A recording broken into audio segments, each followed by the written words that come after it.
You're listening to KZOM, HOULIHAN Public Radio.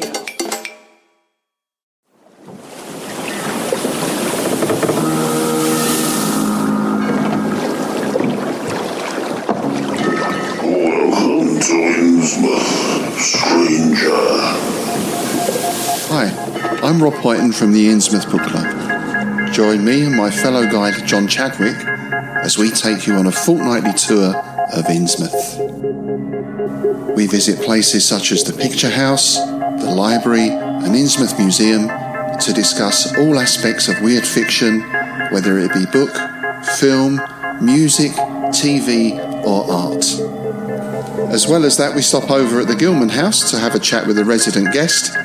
That includes authors, artists, musicians, in fact Lovecraftian creatives of all types. You can find our free shows on Patreon, and there you can also sign up as a patron, which brings you bonus content, plus a monthly PDF copy of Innsmouth News, which features articles, author spotlights, all the latest news and reviews, and more. You can find us at patreon.com/InnsmouthBC. We hope to see you soon, because remember, Innsmouth isn't just a place, it's a state of mind.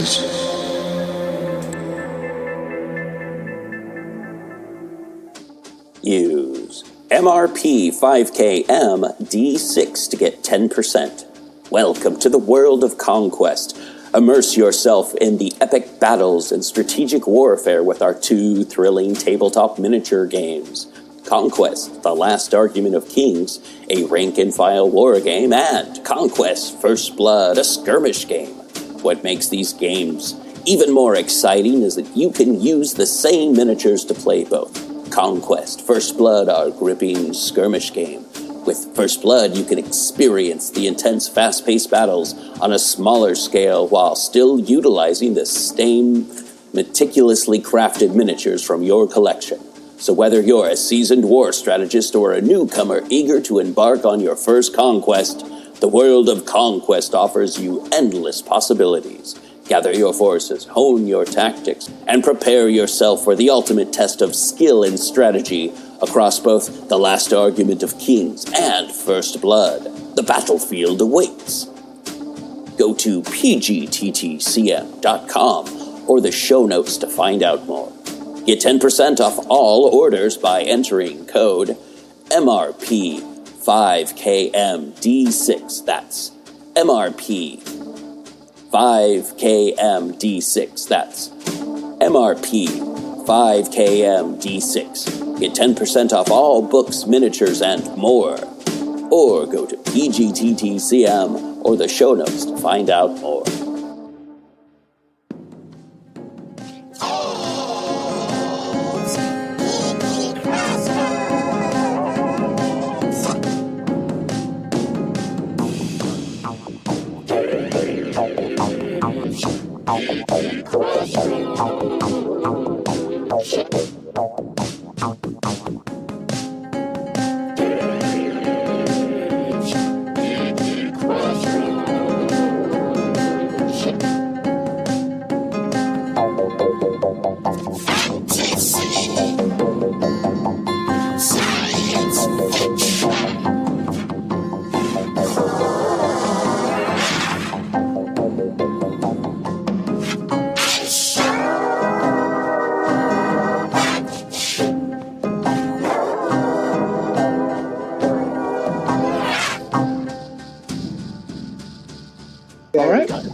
Perfect. Hey, and once again, we are on the kind of People's Guide to the Cthulhu Mythos, adjacent episode where we do Dave's Geeky Crossroads. And once again, we have one of my favorite guests, John HOULIHAN. Hey, John, from those who maybe don't know you or missed the last time we interviewed you, can you just tell our audience a little bit about you? Yeah, sure. Well, thank you. Very, very kind words and a great introduction. It was lovely to be with you again. My name's John HOULIHAN. I'm a game designer and a writer, and I work for Modifius Entertainment during the day and I kind of do my own books and projects by night, and I'm a lover of all things sci-fi, fantasy, and particularly Cthulhu mythos. So it's a pleasure to be with you guys again. Oh, excellent. And my understanding is you've got a new book that is out or about to be out or will probably be out by the time we post this. Yeah, that's right. My new work's called Shadow of the Serpent. It's the third book in my own Monju Cthulhu series. And that is, how to best describe it? I guess it's Cthulhu mythos, but set during the glorious age of Napoleon, when the world was in tumult and the powers of the mythos are conspiring to fuel the wars of men once again. Excellent. And I don't want to say bad things about my countrymen. We've got a lot of history. We tend to maybe glance over, and I may have thrown a curveball at you. We kind of glance over Napoleonic Wars, unless I'm a history major or people who watch Sharp's rifles on television. What are maybe some things about that make this an interesting setting, or a different setting that maybe people who aren't that familiar, other than the name Waterloo and Napoleon in America, might be interested in? I know I kind of thrown that question at you, but I just thought of it. Oh yeah, no, not a problem at all. Well, the age, I've always found, it's one of my favourite historical periods for a start, I think. And I find it really fascinating that this one guy, Napoleon, can rise from the ranks. He was kind of he was one of a big family, a little Corsican corporal, as they nicknamed him, and he came to sort of dominate and lead revolutionary France against the existing powers in Europe. So by the end of his reign, and at the height of his reign as well, indeed, he had England and Spain or the parts of Spain, the Austrians, the Germans, the Russians, everyone leagued against him. And I think that was because, just like the American Revolution, he helped overthrow the existing order of the monarchies and stuff. Yeah. And so Europe's reaction against him was really major, and they saw him as a real threat that needed to be snuffed out. So you can kind of look at him as a really revolutionary figure, but also a kind of classical, he's always characterised in England as this dictator, the Corsican tyrant, the Corsican ogre, someone the bad guy. Yeah, the bad guy. But actually, when you look a bit more closely at his reign, like most, I guess, historical figures, there are many more shades of grey. He kind of introduced things like the Napoleonic Code, which is very liberating. He very believed in those ideals of liberty, equality, and fraternity, the sort of founding revolutionary things. So I think it's a fascinating period historically. But also, just you mentioned Sharp's rifles there. I think that's a great way in, because it's also an age of glory and honour, and there's a kind of amazing uniforms, swashbuckling adventures, battles, great epic battles, glory and honour, and some really impressive moustaches as well, I think, which is one of the appeals for me. So it's got all this fascinating mix of all these kind of elements. And I thought, wow, what if I, kind of cross these things with the Cthulhu mythos and sort of cosmic horror elements as well, because I don't really think it's been done before as well. So it was a kind of blank canvas to play around a little bit with that too. And without spoiling anything, can you give us maybe a little bit more details about your book?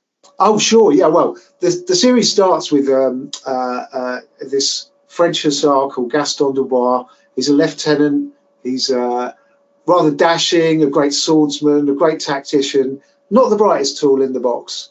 But he meets the love of his life at a ball. She's abducted by a nefarious Portuguese nobleman who has mythos connections, shall we say, and he teams up with.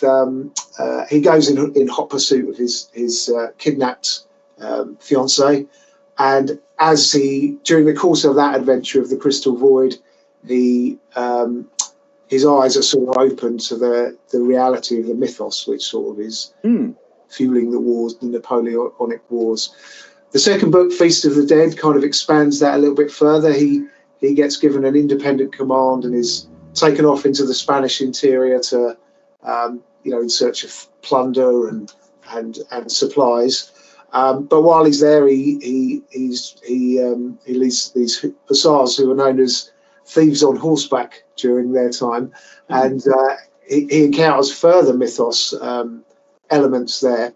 And then in this third book, which is called Shadow of the Serpent, he loves being in the hussars. He thinks these are the greatest the greatest unit that's ever lived.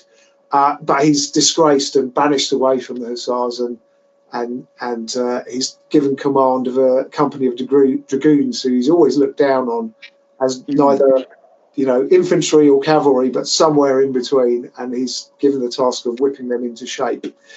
And this novel, Shadow of the Serpent, kicks off what's going to be the defining meta story of Monju Cthulhu, which I've sort of called the eternal struggle, which is he will slowly begin to learn about what is actually fueling the war, the Napoleonic Wars, and that it's not Napoleon, but not just Napoleon, should we say, but some supernatural mythos elements are having their say as well, and that will be the sort of narrative arc of the next few books as he slowly uncovers what's truly happening, and explores and tries to turn that against the powers of the mythos. Well, Butters, you can tell, is excited. Oh, he sounds like he's already sold. He is. So I'm going to kind of maybe mix this up, the questions, the orders that I told you. Oh, of course, absolutely. How do you combine history and horror in your stories, but also your games? Well, I think it's a really interesting one. This when I've been trying to explain what Monju Cthulhu is to people,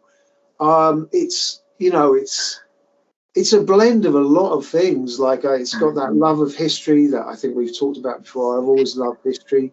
It's got horror and Cthulhu, the Cthulhu mythos. There's there's kind of supernatural element, of course. There's the historical battles kind of element. There's a bit of romance even, which is sort of a new thing for me, but I kind of quite enjoy doing that. And it even gives you a little opportunity to do a bit of humour. So I think I don't ever really see myself as writing in one particular genre.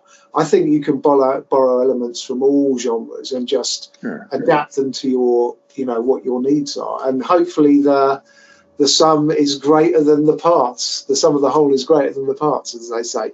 But I've never really seen it as too, I think, I'm just a horror writer. I'm just a Cthulhu mythos writer. I think I'm just a writer, and there's a whole toolbox of these things that I can use to bring my worlds to life.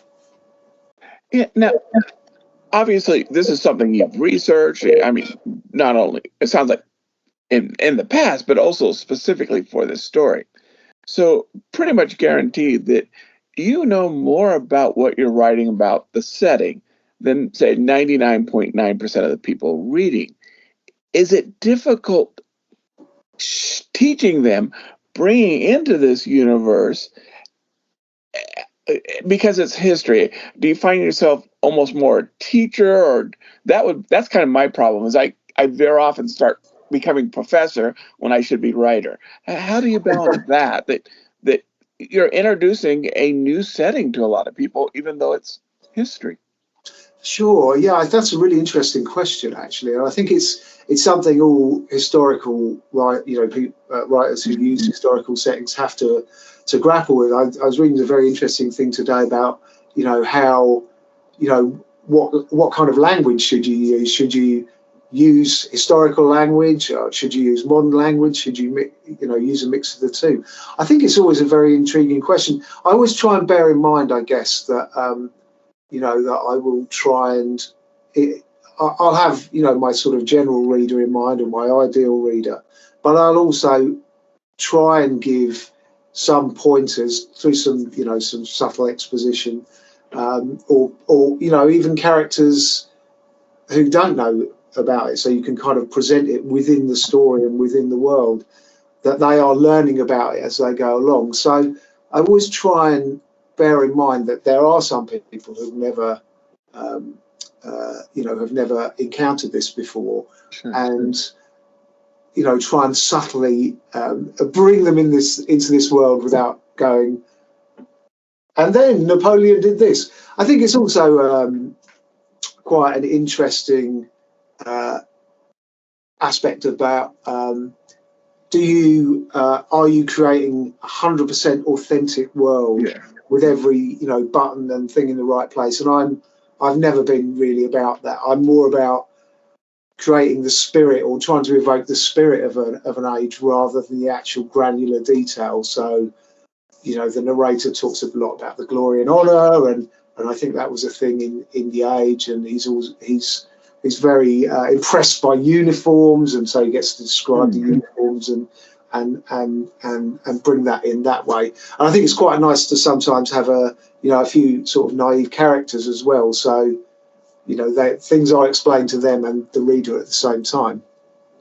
Yeah, and that's sort of and first of all, I have to admit, I've gotten better, but I was that guy. I go to that guy anonymous. I was, oh, wait, no. You know, I happen to know that the USGIs kept this on the left side, but no, I go to therapy for that. And I've gotten better.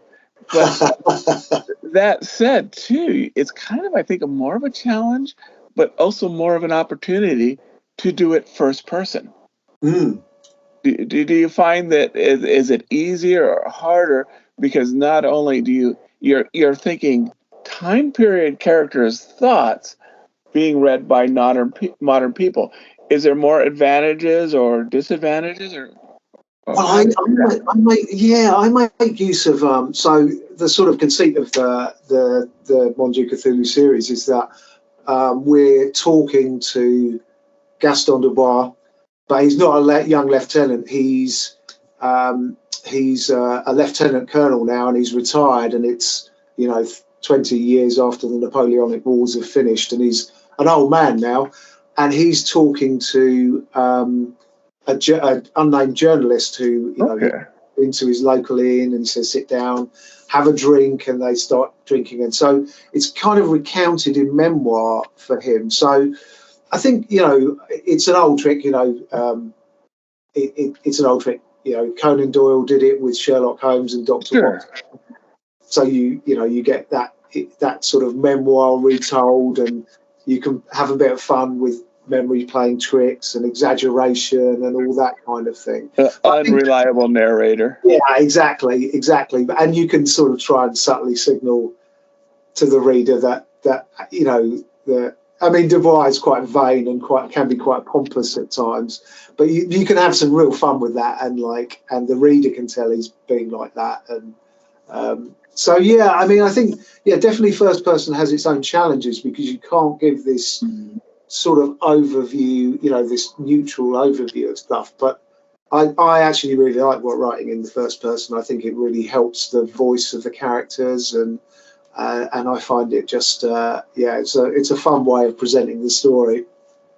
Great, excellent. Now you obviously you wear many hats. So not only are you a novelist and a short story writer, you're a game designer. Is it, and you kind of hinted that you sometimes do both of those on the same day. Yeah, that's right. Yeah, so my day job is working for the estimable Modiphius Entertainment, and I run the Acton Cthulhu RPG there, which is a World War II Cthulhu Mythos TTRPG, which I have a great deal of fun with, and that's you know, a really fun, enjoyable day job for me. In fact, practically my dream job. So that is really good. But even with Acton Cthulhu, I ended up writing quite a lot of fiction for it to help bring the world to life.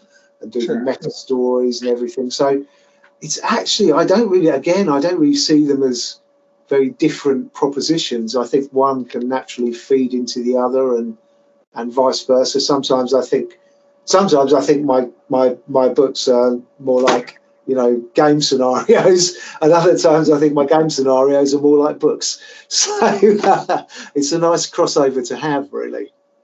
So, and that's sort of nice. It seems that you almost slide into it there. Would you have any suggestions on people who want to do both?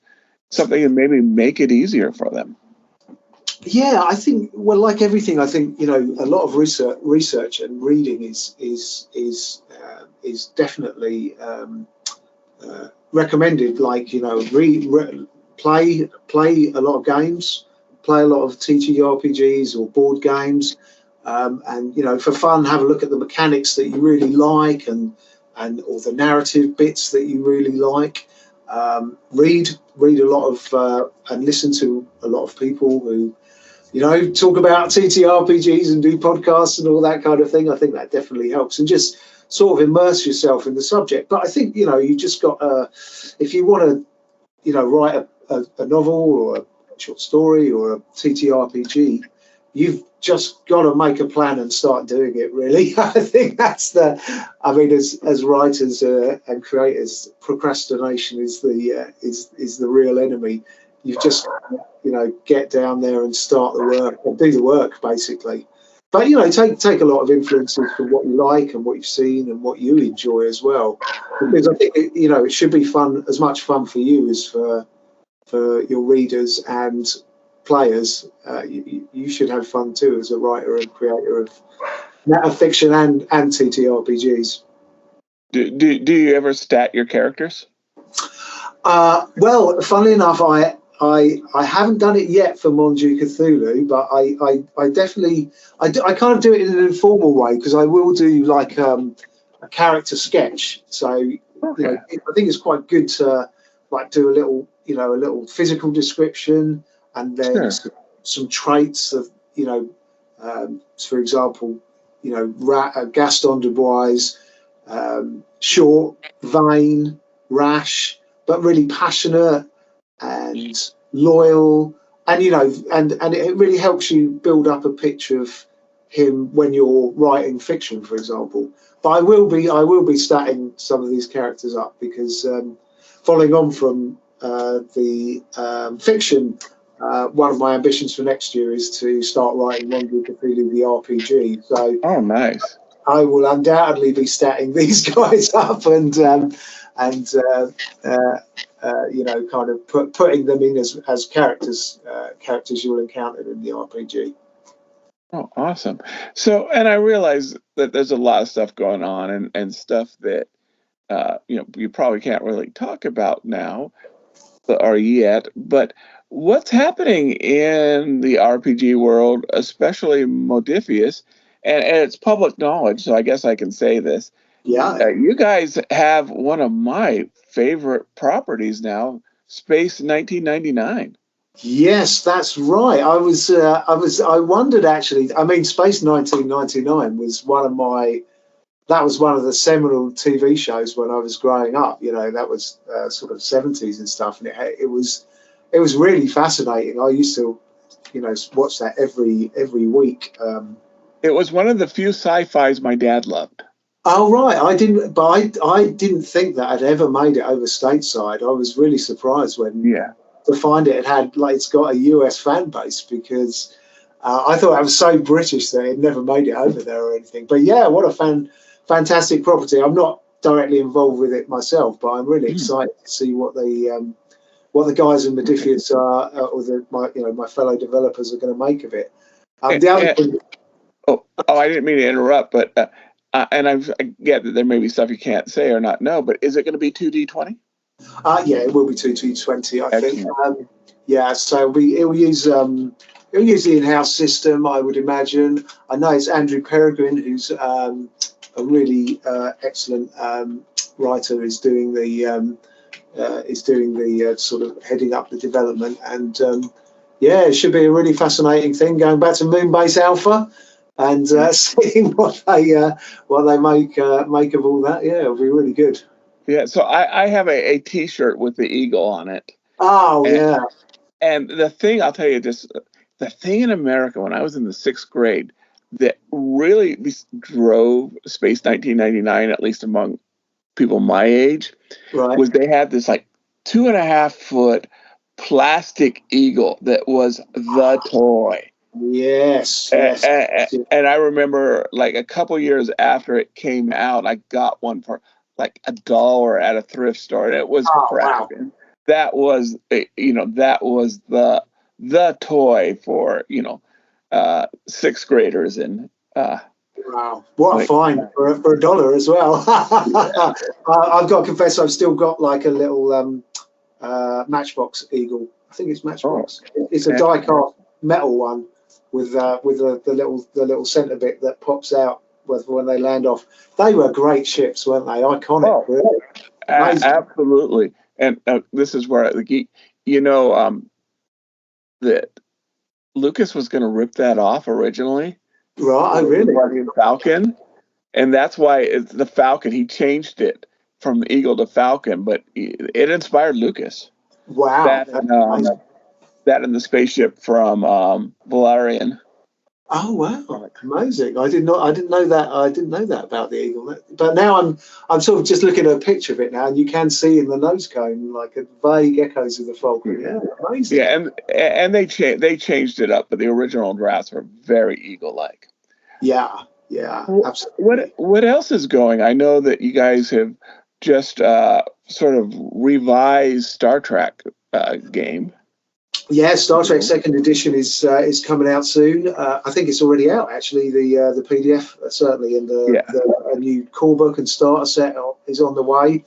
And those guys do some great work. I'm really looking forward. I haven't quite had a chance to go through 2nd edition at the right now, but I'm really looking forward to giving that a read.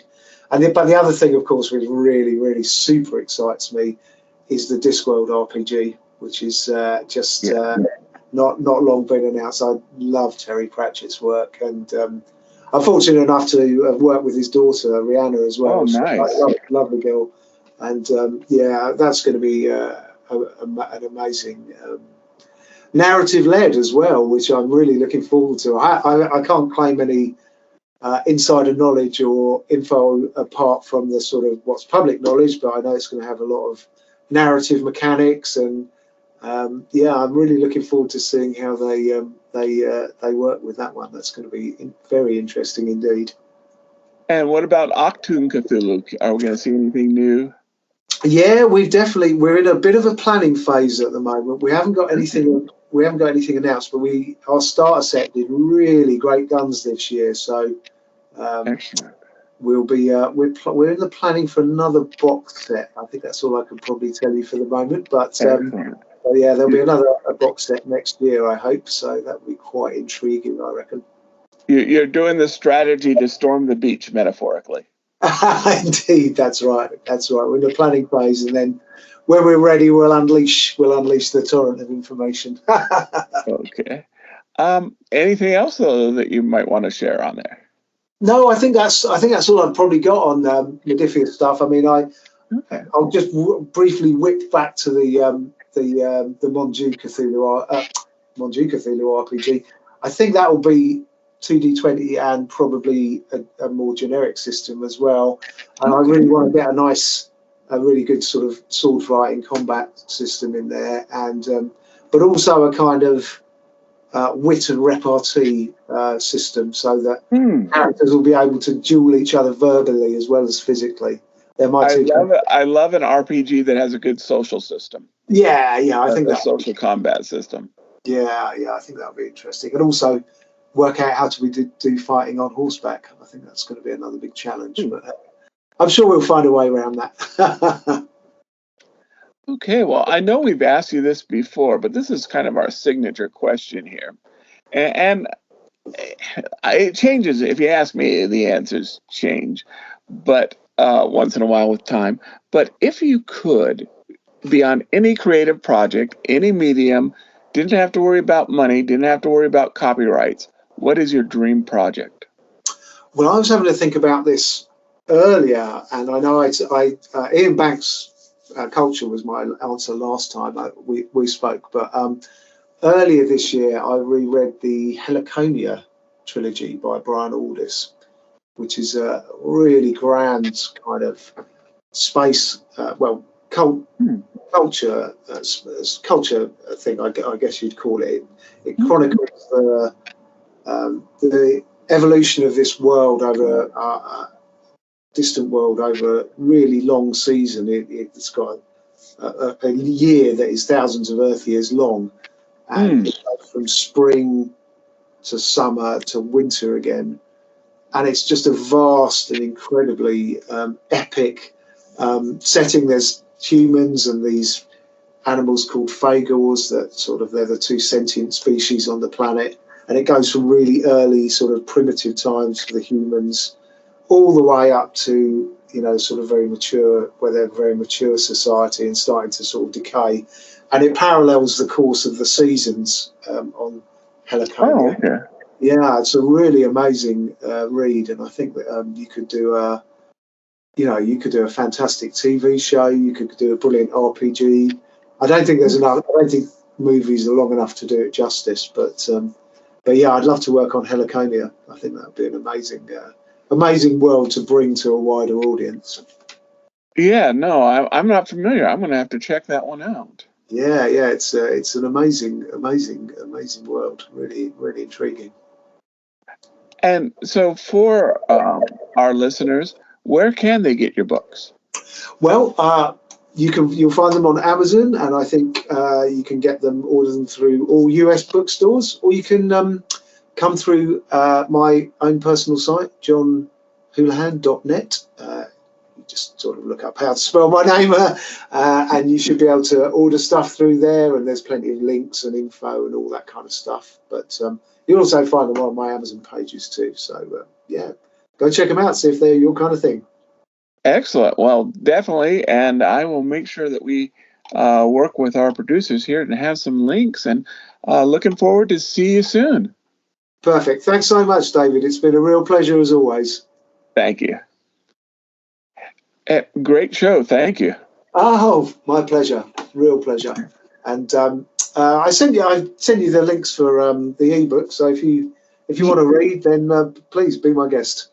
Thank you so much. Yeah, I keep saying I'm going to have time. Well, it looks like I'm finally going to have time in a couple of weeks to catch up on my reading. So. Oh, in your own time. I like my reading list my reading pile is huge. I've got so many things that I need to catch up on. I'm always, at least a couple of months behind. So, but, if you do read them, I hope you enjoy them. I will, and I will make sure that if I get a chance, that I will post a review. Excuse me. Awesome.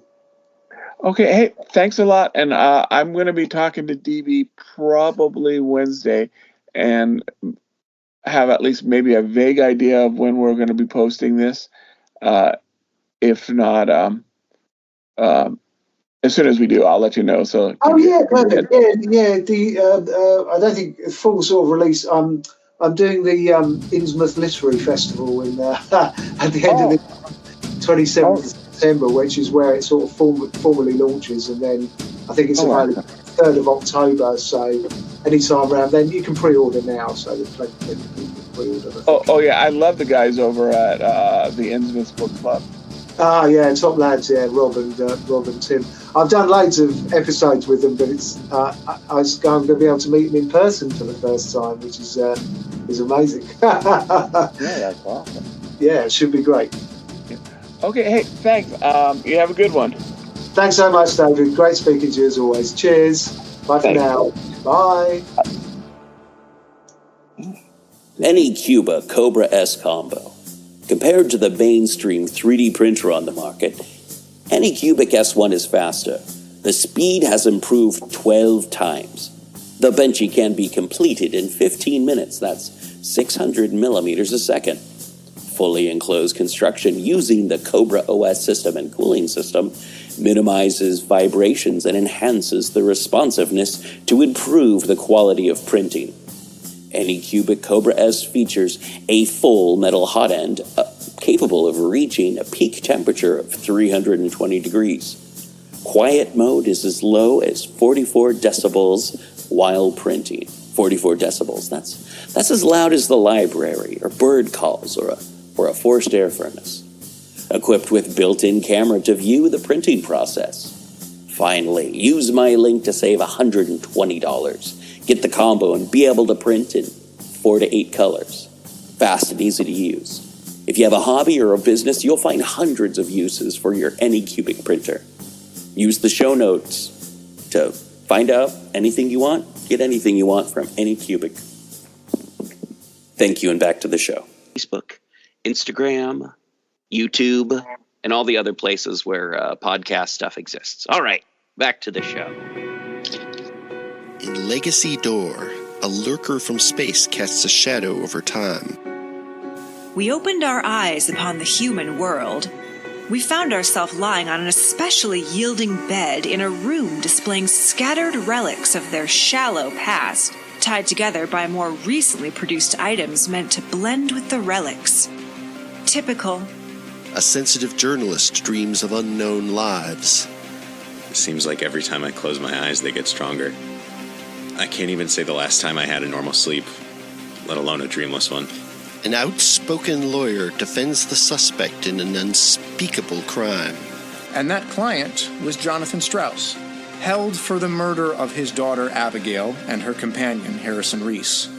And a stalwart investigator tries to drag it all into the light.